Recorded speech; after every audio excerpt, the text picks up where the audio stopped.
8 0-0. Ο Ζαϊρή επιχειρεί σέντρα και τον Ντάρμπισιρ, η κεφαλιά 1-0. Ο Ολυμπιακός ήταν προωθημένος, ο Μέλμπεργκ, και πέτυχε τον γκολ του Ολυμπιακού στο 18, προηγείται 1-0, που βρήκε τον χώρο. Βλέπετε τον Ζαϊρή γλίστρισε, έβγαλε τη σέντρα για τον Ντάρμπισιρ, η μπάλα πέρασε και έρχεται ο Μέλμπεργκ, τον ακολουθούσε ο Σόλα αλλά σταμάτησε πιο γρήγορο στην αντίδρασή του. Ο Μέλμπεργκ, ξαναβλέπουμε εδώ, τρύπησε την άμυνα του Λεβαδιακού και πέτυχε το πρώτο γκολ των γηπεδούχων. Τον έχασε ο Ζησόπουλος το Μέλμπεργκ. Αυτός είχε αναλάβει το μαρκάρισμά του, του φύγε στην Ολυμπιακό. Ο Μαρέσκα εκτελεί σωστά αυτή τη φορά. Στο πίσω δοκάρι 2-0.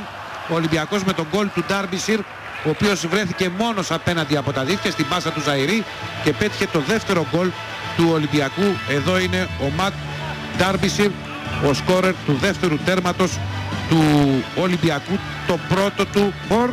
Εδώ ξαναβλέπετε το φάουλ του Μαρέσκα, έχετε από πίσω ο Ζαϊρή, ο Μπεγκόνια τον ακολουθεί, η πάσα του Ζαϊρή, ασίστ του Ζαϊρή στον Ματ Ντάρμπισιρ, το δεύτερο γκολ του Ολυμπιακού. Άλλο ένα ατομικό λάθος στην άμυνα του Λεβαδιακού.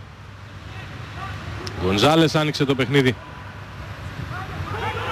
Μπεγκόνια, Ταραλίδης που έχει δυνατό σουτ, θα σουτάρει ο Ταραλίδης, η μπάλα γκολ. Φανταστικό γκολ από τον Ταραλίδη, μειώνει ο Λεβαδιακός σε 2-1 στο 42.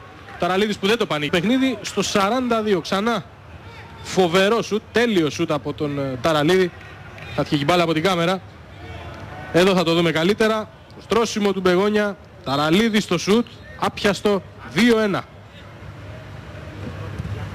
Αμαρκάριστος ο Ταραλίδης, έχει το σουτ, το δυνατό σουτ. Όλοι οι παίκτες του Ολυμπιακού πολύ πίσω στο ύψος Ουδής βγήκε πάνω. Τώρα περνάει η μπάλα στο Λουα Λουα, αμέσως παίκτης του Λεβαδιακού πάνω στην μπάλα. Λουα Λουα.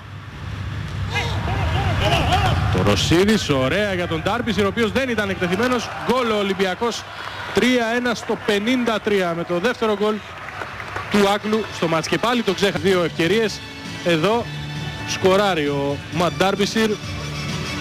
Θα δούμε ξανά, ο Λουα Λουα θα δώσει την μπάλα στον το Ρωσίδη, ο οποίος καλύπτεται φυσικά. Ο Ματ Ντάρμπισιρ παίρνει την μπάλα στα πόδια του και νικάει το Βαγέχο για το 3-1. Είναι ο Μπεγόνια.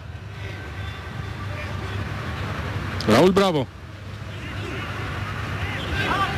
Λεδέσμα. Πέρασε η μπάλα για τον Μαρέσκα. Κίνηση του Μήτρογλου, η παλιά του Μαρέσκα. Για τον Μήτρογλου στην κίνηση, γκολ από τον Μήτρογλου στο 83. Πολύ καλή κίνηση από τον Μήτρογλου σε αυτή τη φάση. Βγήκε μπροστά από την άμυνα του Λεβαδιακού. 1 λοιπόν για τον Ολυμπιακό. Εδώ ξανά το γκολ. Η σέντρα, ευκαιρία, γκολ. Αυτή τη φορά και πάλι ο Μήτρογλου είναι που θα στείλει την μπάλα στα δίχτυα. Αμαρκάριστος μέσα στην περιοχή του Λεβαδιακού. Σε Ντάρμπισιρ, κοιτάξτε την άμυνα του Λεβαδιακού, δεν κάνει κανείς κίνηση για να τον μαρκάρει. Εύκολη δουλειά για τον Μήτρογλου για το 5-1. Ξανά με το κεφάλι αυτή τη φορά, με τον γκολ αυτό ο Μήτρογλου φτάνει τα 7 στο πρωτάθλημα. Και τα 11 όλη τη σεζόν. Ξανά η εκτέλεση του.